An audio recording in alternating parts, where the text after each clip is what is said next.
Paano pa kapag nalaman niyang may nangyari sa amin na lalaking iyon? Baka bigla niya lang itong sugurin para pilitin na pakasalan ako. Third person's POV. Kuya, isang buwan nang nakalipas. Siguro naman sapat na yun para iusin mo naman ang sarili mo. Isang buwan mo na rin napabayaan ang sarili mo. Ayaw mo rin magkaroon ng kasama dito sa bahay mo. Iwan mo na lang ako, Irish. Huwag ka na lang munang pumunta dito sa bahay. Hayaan mo akong mag-isa. Lumakas ang boses ni Harold at lumagundong iyon sa bawat sulok ng kwarto. Napaatras naman si Irish.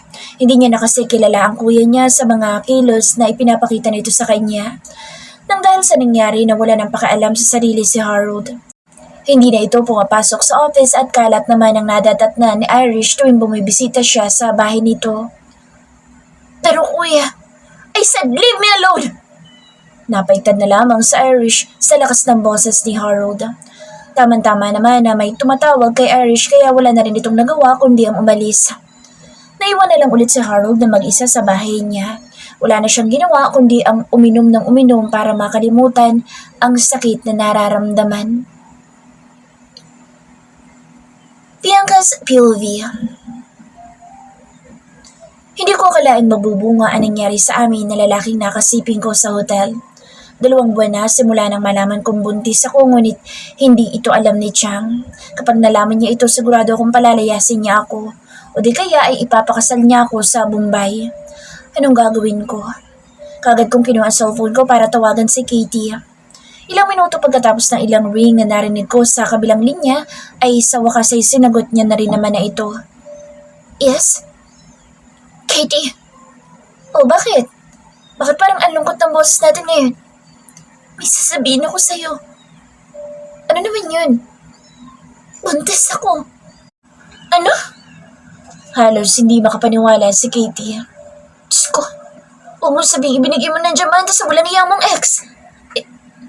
Hindi si Edward ang ama nito. Sino? Basta. Anong basta? Pangalan ba na lalaki nakabuntis sa'yo basta? Hindi ko pwedeng sabihin dito. Magkita na lang tayo. Saan naman tayo magkikita? Nandito pa naman ako ngayon sa David's Hotel. Nangangailangan daw sila ng room at tandaan kaya nandito ako at mag-a-apply. Pwede ba ako dyan? Abay, pwede ka. Pero di ba sabi mo buntis ka? Hindi pa naman mahalata ang tiyan ko. Ilang buwan pa lang naman. Sino buntis? Nanlaki ang mga mata ko nang marinig ang boses ni Tita Sab. Kagad kong pinatay ang tawag kay Katie para harapin si Chang. Tita Sab, kayo pala. Oo, ako nga. Pinasadahan niya ako ng tingin mula ulo hanggang paa. Sinong buntis, Bianca? Huwag mo ko subukang gawing bingid. Rinig na rinig ko sinabi mo.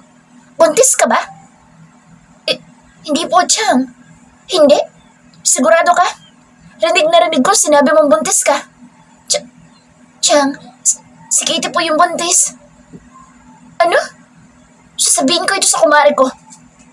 Kaagad naman ako nataranta nang bigla na lamang tumalikod sa akin si Chang. Chang, saan ako ipupunta? Pupuntahan ko nanay ni Katie. Sasabihin kong buntis ang anak niya. Chang, wag ho. At bakit hindi, ha? Kayo mga bata kayo, kaya babata niyo pa lang kung ano-ano kalandian ang inaatupan niyo. Kesyo maghanap na lang kayo ng mayaman para maisalba tayo sa kahirapan, naghanap pa kayo ng dagdag problema. Nagpabuntis pa. Chang, huwag niyo nang sabihin kay tita. Bakit hindi, ha? Bianca? Hindi ko sabihan kang buntis. Napayuko na lamang ako. Kisa naman si Katie ang mapagalitan ng mama niya ay sasabihin ko na lamang ang totoo. Bianca, anong ibig sabihin ng pagyuko mo? Ako ang buntis, Chang. Langhiya! Malakas na napasigaw si Chang pagkatapos kong sabihin iyon sa kanya. Dumagundong ang boses niya sa bawat sulok ng aming sala. Pasensya na po. Pasensya? Ilang taon ka pa lang, Bianca? 18! Sino nga man ay pinagbubuntis mo? Si Edward ba? Hindi ako nakasagot. Wala akong masabi dahil kapag nalaman niyang isang bilyonaryo ang ama nitong dinadala ko ay tsak na pipilitin niya ito na panagutan ako. Ayokong mangyari iyon. Si Edward ba? Sumagot ka sa akin, Bianca! Hindi ho si Edward. Sino? Mas lalong lumakas ang sigaw ni Tia Saba. Hindi ko ho kilala eh. Hindi mo kilala? Paano nangyari yun?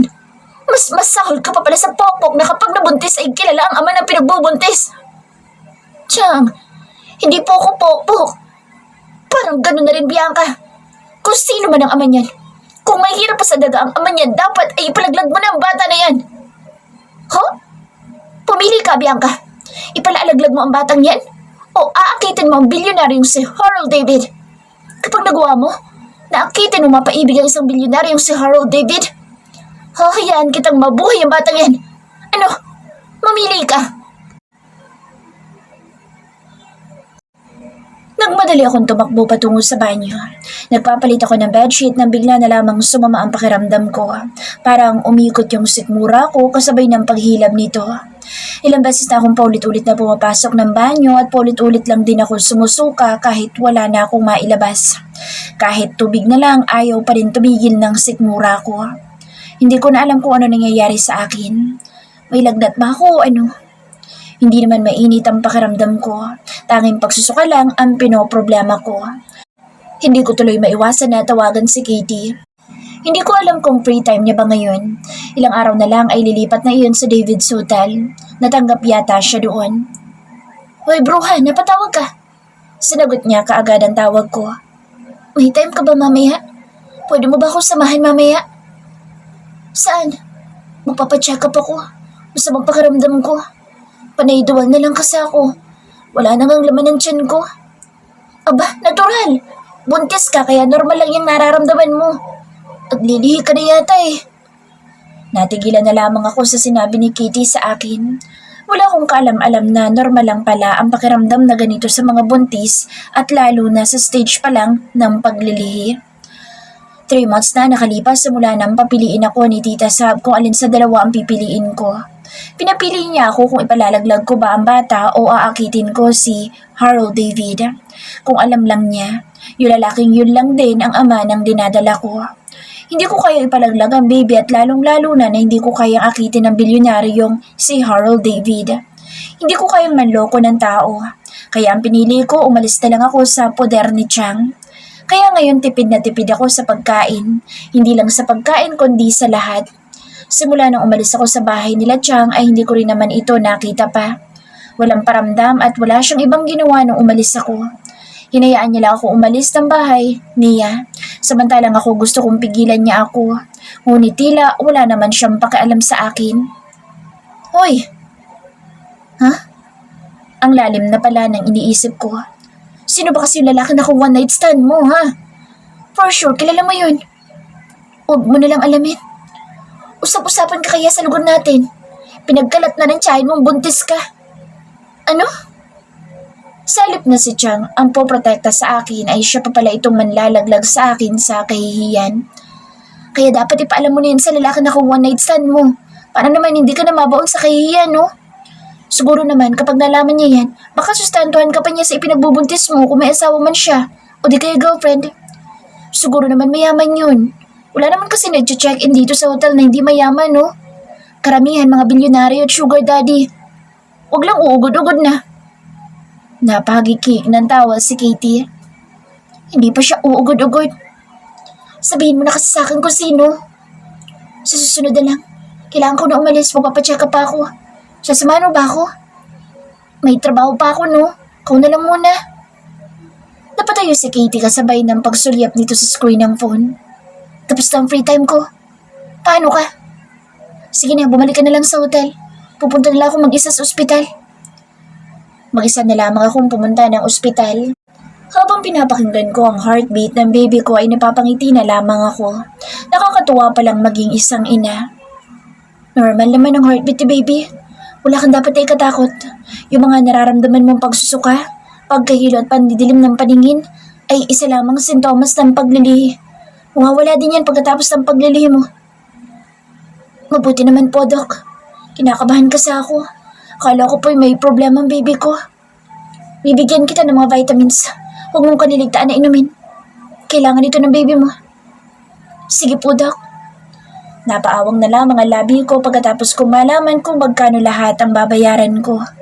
Magbabayad pa naman ako sa inuupahan ko bukas pero paano na? Wala nang natira. Umalis na rin naman kaagad ako ng ospital pagkatapos kong magbayad. Napabuntong hininga na lamang ako na makalabas. Ang sarap ng pakiramdam na marinig ang heartbeat ni baby pero masakit rin pala sa bulsa pagkatapos. Napabuga na lang ako ng hangin sa kawalan. Hahanap na lang ako ng paraan para makabayad ako ng rent ko bukas. Habang naglalakad ako, bigla na lamang na may humaharurot na kotse sa tabi ko. Muntikan pa nga ako nitong masagasaan. Nandito na nga ako sa tabi. Mabuti na lang huminto siya sa tapat ng ospital. Manda ka sa akin ngayon. Sa inis ko'y nagmadali ako lapitan dito para kausapin. Inis na inis akong kinatok ang tinted window ng kotse. Hindi ko makita ang nasa loob kaya humanda sa akin ngayon kung sino man ito. Buksan mo yung bintana ng kotse mo! Iniis na sigaw ko. Buti na nga lang hindi niya ako nahagip. Sa bilis ng pagpapamaneho niya, baka patay ako kung sakali man na nahagip niya ako. Hoy!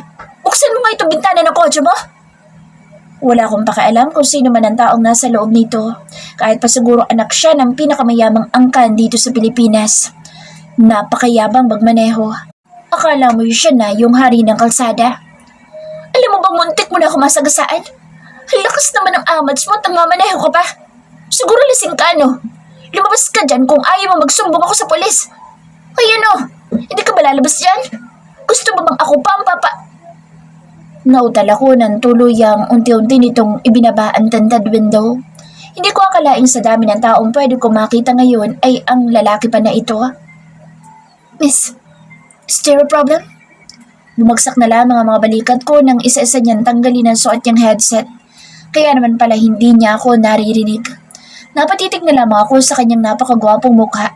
Biglang nag-flashback sa isip ko ang lahat na nangyari noong gabing magkasiping kaming dalawa. Napailing na lamang ako. Wala. Umatras yata ang dila ko. Hindi ko na kasi alam kung ano-ano pa sasabihin ko. Ngayong bumahag bigla ang buntot ko dahil ang lalaki na sa harapan ko ay siyang ama ng dinadala ko. Do you want a ride? Silip niya sa bintana ng kotse niya. Nalaglag na lamang ang pangako nang marinig iyon mula sa kanya. Same sa sinabi niya ng gabing may nangyari sa amin dalawa. Ride me, baby. Napapaos na sabi nito. Nasa ibabaw niya na ako ng mga oras na iyon at nagsimulang magtaas baba sa ibabaw niya. Hindi ko alam kung bakit ako ganoong ka-wild ng gabing iyon. Kahit sobrang sakit na ng pagkababae ko. Kagad kong iniling-iling ang ulo ko. Kung ano-ano na kasi ang pumapasok sa isip ko. Miss, tinatanong kita kung may problema ba? Bakit ayaw mo magsalita? Dagdag na tanong nito. Napailing na lamang ako. Wala. Hindi ko na kaya pang tumayo sa harapan niya. Inihakbang ko na lamang ang mga paa ko palayo sa kanyang sakyan. Gusto ko na lang lisanin ang lugar kung saan nandoon ang lalaking kumuha ng virginity ko. Mabuti na lang may dumating kaagad na jeep. Nakahinga ako ng maluwag nang makasakay ako ng tuluyan. Pagdating ko sa bahay na narerentahan ko ay nadatnan ko si Aling Betty, ang may-ari ng inuupahan ko. Mabuti na lang nakauwi ka na, Bianca. Pasensya ka na. Kukunin ko na sana ang bayad mo sa bahay. Bukas pa naman pero kasi kailangan ko na ngayon. Pasensya na rin ho, Aling Betty. Nagamit ko ho kasi yung pera sa check-up ko kanina. Naku, hahanap na lang po ako ng paraan bukas. Bukas pa naman po yung bayaran ko. Sige, hihintayin ko na lang bukas. Nagbabakasakali lang kasi ako ngayon. Sige ho, Aling Betty. Kailangan ko na rin ho kasi magpahinga. Napagod yata ako. Hindi na ako nagtagal pa sa maliit kong sala. Dumiretso na lamang ako sa maliit kong kwarto para magpahinga. Present. Tama na ngayong kwento mo, Bianca. Nagugutom na ako sa kwento mo. Ayaw mo naman kasi ikwento yung nangyari sa inyo ni Mr. David. Inukwento mo lang sa akin yung buhay mo. Wala namang ana-ana. Baliw. Isang beses lang naman may nangyari sa amin, no? Kahit na, ikwento mo na lang sana sa akin yung isang beses na nangyari sa inyo. Hindi mga problema mo ng tiyahin mo. Nakangusong sabi ni Katie sa akin. Nandito na kami ni Katie sa bahay ko. Dumaan na lang muna siya dito dahil alam niya na kasi ang mangyayari kapag umuwi siya na maaga sa bahay nila. Kung dito na lang din kaya ako tumira, ano sa palagay mo, Bianca? Hahanapin ka ni tita. Naku, parang ayoko na umuwi eh. Alam mo ba, kung ano palaging tanong ng nanay ko kada uwi ko? Tinatanong niya kung sino ama na dinadala mo. Pinipilit nila ako. Ano sagot mo? E di syempre, biniro ko. Anong biniro mo? Sinabi ko si Harold David ang ama ng dinadala mo. Ano? Paano kung maniwala sila sa sinabi mo? Eh naku, hindi yun maniniwala, no? Di naman kasi kapanipaniwala. Tsaka di ba sabi mo, gusto mo makilala ni Harold ang batang nasa sinapupunan mo? Kaya nga tayo nagpadala ng sulat sa kanya, di ba? Oo, gusto ko. Pero hindi dapat malaman ni Chang na siya ang ama ng dinadala ko. Minsan ako inutusan ni Chang na akitin si Harold David. Sus, edi akitin mo. Baliw ka ba? Hindi lang naman yun ang iniutos ni Chang sa akin. Gusto niyang pagkaperahan ko si Harold. Paano pa kapag nalaman ni Chang na siya ang ama ng dinadala ko? Sigurado ako na ipipilit niya ang gusto niya mangyari. Baka ipakasal niya agad ako dahil alam niyang may makukuha siyang malaking pera kapag naikasal ako sa lalaking yun. Sa bagay, pero mas bet ko yung ipakasal ka sa kanya. Gwapo kayo ng boss namin. Ginatungan naman ni Katie ang kagustuhan ni Chang. Sabay kaming napalingon sa pintuan nang makarinig ng sunod-sunod na katok mula dito. Nagkatinginan kaming dalawa ni Katie. May inaasahan ka bang bisita? Umiling-iling ako. Wala. Bianca! Sigaw mula sa labas. Hindi ako pwede magkamali. Antsahin ko ang kumakatok sa pinto. Si Chang. Naku, ano kaya sadya niya sa'yo? Bianca, alam ko nandyan ka. Buksan mo itong pinto kung hindi gigibain ko to. Muli ay sigaw ng tiyahin ko. Wala ko nagawa kundi ang tumayo para pagbuksan ito. Ano kaya kailangan nito? Wala naman ako may bibigay na pera sa kanya. Pagbukas ko ng pintuan ay tumambad sa akin si Chang at hindi lang siya nag-iisa. Marami sila. Maging ang nanay ni Katie ay nandito rin. Chang, ano ang ginagawa niyo dito? Ikaw na babae ka. Bakit hindi mo sinabi sa akin na ang bilyonaryong si Harold David pa lang ang niyang dinadala mo? Ha? Nanlaki kaagad ang mga mata ko sa sinabi niya. Magsabi ka sa akin ng totoo. Siya ba ang ama niyang dinadala mo? Napayuko ako at marahang umiling-iling. Hindi ho. Huwag mo akong niloloko na bata ka. Sinabi ni Katie sa nanay niyang si Harold David ang ama niyang dinadala mo. Napatingin kaagad ako kay Katie. Kaagad naman itong nag-peace sign lang sa akin. Sorry, Bes. Naniwala pala si nanay at sinabi pa niya kay tita. Nakangiwing sabi ni Katie sa akin. Chang, binibiro lang ho ni Katie ang nanay niya. Basta, hindi ako naniniwala, biro lang iyon. Nandito kami para klaruhin sa iyo lahat. Ngunit wala ka pala talagang balak na sabihin sa akin. Pues, pupuntahan namin yung Harold David na iyan. Huh? Tumalikod ka agad si Chang para lumabas ng bahay. Ako naman ay hinabol ito. Napaawang na lang ang labi ko na makitang hindi lang pala sila nanay ang magkasama kundi halos dala niya ang kanyang mga kumare sa lugar namin. Nakikita mo ba ang puting sasakyan na yan? Turo ni Chang sa puting L3. Marami ang laman niya na tanda silang siguro na bilyonaryong iyon. Naaman ng batang yan. Chang naman, makinig naman ho kayo sa akin. Huwag niyong gagawin ito, nakakahiya. Makaawa ko. At bakit ka naman mahihiya? Hindi ba dapat ang lalaki yun na mahiya dahil binuntis ka niya ngunit wala man lang siya suporta na ibinibigay sa'yo? Umanda sa akin ang lalaki na yan. Chang, muli ko itong pinigilan. Chang, sa tingin niyo ba, sa gagawin niyo ipananagutan ako ng lalaking yun? Dapat lang, dahil masisira ang imahe niya kapag hindi niya ginawa. Muli na naman tumalikod si Chang para sumakay na sa L3 na naghihintay sa kanya. Hindi ko hinayaan si Chang na pumunta doon nang wala ako. Sumunod ako sa kanya para na rin sumakay sa L3 at ganoon din si Katie. Nakita ko na lang ito na nakaupo na sa tabi ng nanay niya. Doon tayo sa office ni Harold David. Doon natin kukuyugin ang lalaki iyon para malaman niya na hindi sisiwang pamangkin ko na pagkatapos niyang limliman ay bigla na lamang niya iiwan. Sigaw ni Chang sa driver ng L3. Diyos ko, ano bang gulo itong papasukin ng tiyahin ko? Sinasabi ko na nga ba, ipagpipilitan niyang pananagutan ni Harold David itong dinadala ko. Sino ba naman si Raulo ang mapapapayag ni Chang na samahan siya sa gulong papasukin niya ngayon? Mukhang may kasabihan silang mga magkukumare. Kung nasa ng isa, dapat nandoon ang lahat. Third person's POV. Nida, ano nangyayari sa labas? Meron ba tayong mga empleyado na hindi nasasahuran? Bakit may mga nagrarally sa labas? Tanong ni Harold sa kanyang secretary dahil kitang-kita niya mula sa kinaroroonan niya ang pagkakagulo ng mga tao sa labas ng building. Hindi po yun, Raleigh, sir. May nakabuntis raw ho kasi mula dito sa ating building, sir. Tiyahin ho yata ng babaeng nabuntis na namumuna sa panggugulo sa labas. Sino ba sa employees natin dito nakabuntis sa babae? Alamin mo, dapat lang panagutan niya ang babae. Naabala na tayo dito. Kapag hindi niya pinanagutan ng babae, baka tanggalin ko siya sa kanyang pwesto. Nasisirang imahe ng kumpanya. Sige po, sir. Nagsimulan tumalikod si Nida para lumabas na ngunit natigilan lang din ito nang pumasok ang kanyang assistant. Sir, hinihingal na tawag nito. His assistant suddenly came in without knocking on the door. Sir, nagkakagulo ho sa labas. Usap-usapan ho na nabuntis niyo raw yung pamangkin ng nangungunang nagrarally sa labas. Nagbanta rin ho yung babae na kung hindi raw kayo lalabas para harapin sila, ay maghaharap na lang daw kayo sa presinto. Hingal na sumbong ng kanyang assistant. Ano? Napatingin siya sa kanyang secretary na ngayon ay pilit na tinatago ang mga pagtawa.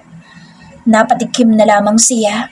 Wala siyang kaalam-alam na sarili lang din pala niya ang pinagsabihan niya kanina. Congratulations, sir. Sabay na bati ng kanyang secretary at assistant sa kanya. Makahulugan ang mga ngiti na ibinigay ng dalawa. Magiging daddy na ho pala kayo. Tila pangaasar na mga ito sa kanya. Kumunot na lamang ang noo niya at hindi mapigilan na mapaisip. Bianca's POV.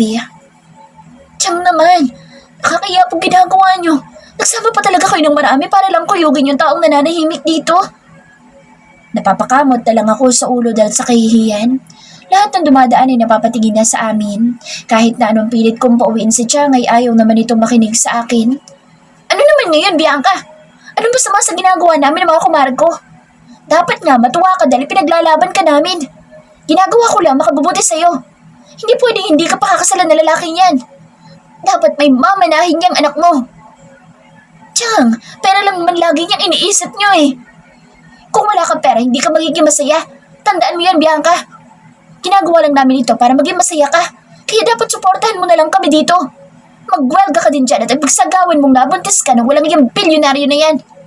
Sa panahon ito, utak ang ginagamit, Bianca. Talo ka kung hindi ka marunong dumiskarte. Tiyang hindi ho ako ganoon. Kahit namihirapan ako, hindi ko pagsisiksikan ang sarili ko o ang ano ko sa lalaking hindi ko alam kung matatanggap kami. Kapag hindi kanya matanggap, ako ang harapin niya. Handa kami ng mga kumare ko at kahit nasaan pa kami aabot niyan, ihaharapin ko ang lalaking yan.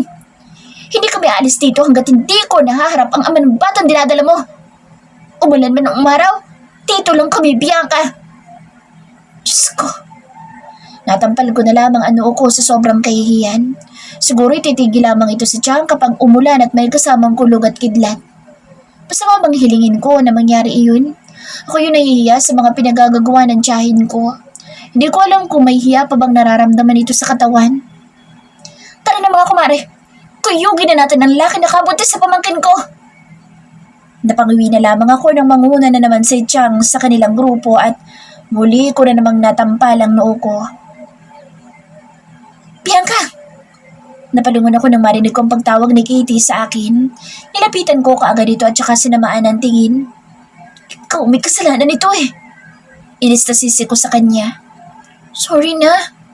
Kaagad naman ito ng peace sign. Kung hindi lang kita kaibigan, talagang matatadyakan kita sa daldal ng dila mo. Tumawa lamang ito. Hindi yata lumalabas sa sir. Bulong ni Katie sa akin. Mas mabuti. Ano mabuti? Mabuti na hindi siya lalabas para walang kasal na mangyari. Sus, kunwari ka pa. Ang gwapo kaya ni sir. Lalo kapag nasa malapitan. Mas matititigan mo yung kagwapuhan ng kanyang muka. Ang dami kayo nagkakagusto dun.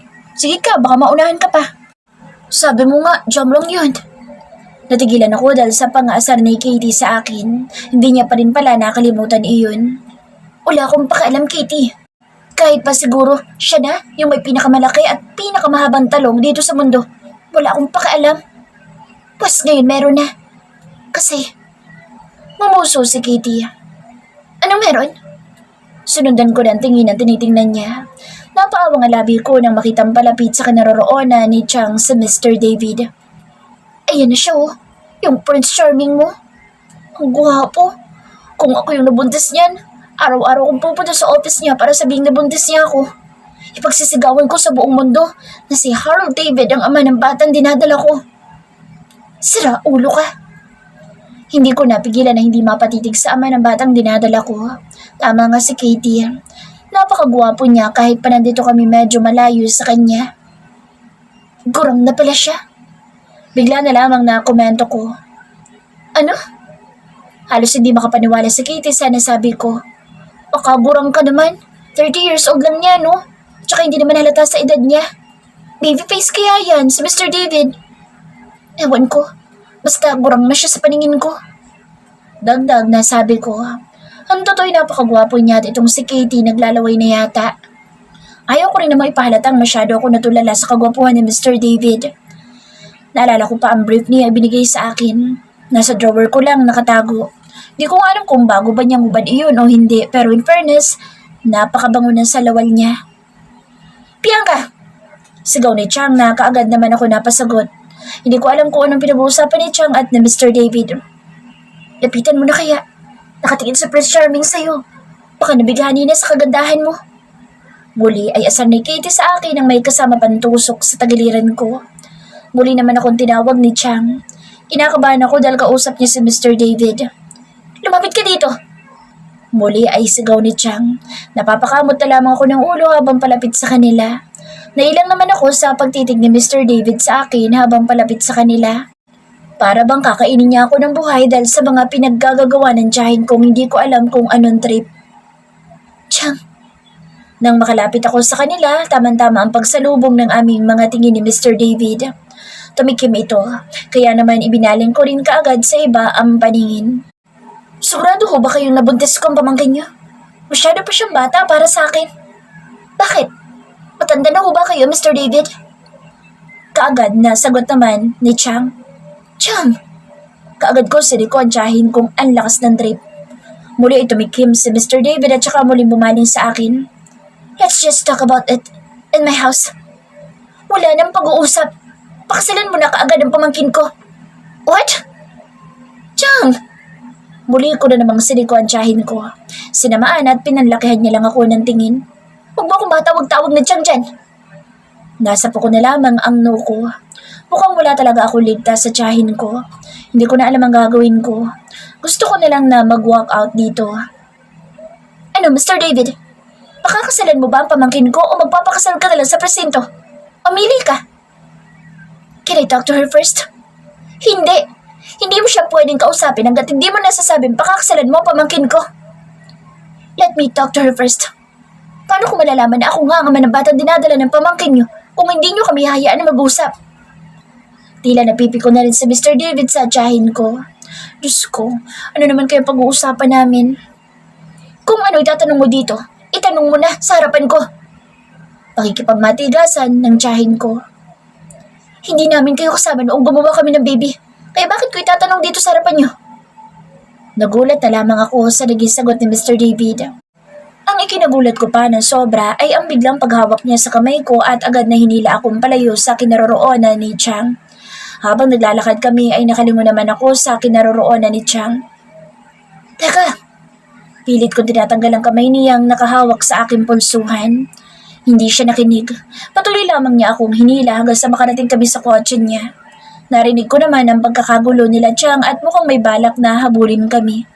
Samantalang itong si Mr. David, ipinasok niya ako ng tuluyan sa loob ng kanyang kotse. Saan tayo pupunta? You'll find out when we get there. Seryosong sagot nito. Nang balingan ko siya sa driver's seat ay Adam sa apo niya kaagad ang una ko napansin. Sunod-sunod kasi itong napalunok habang nakatingin sa harapan. Fasten your seatbelt. Natigilan siya at napatitig sa akin. Ako naman ay sunod-sunod na lamang na napalunok lalo na namang tamang aming mga paningin. May I know your name? Siya ang naunang magbawi ng tingin. Bianca. Sagot ko't muli ibinaling sa harapan ng paningin ko. Are you sure I'm the father of that child, Bianca? Hindi kaagad ako nakasagot. Hindi ko kasi alam kung sasabihin ko ba sa kanyang siya nga. Answer me, Bianca. Ayoko sabihin siya ang ama nito. Mukha kasing magulo ang buhay na meron siya. Mas mabuti na lang siguro mag-isa ko na lang itataguyod ang anak ko kaysa meron nga siyang ama pero magulo naman ang mundong nakakagisnan niya. Huwag kang maniniwala sa tiyang ko.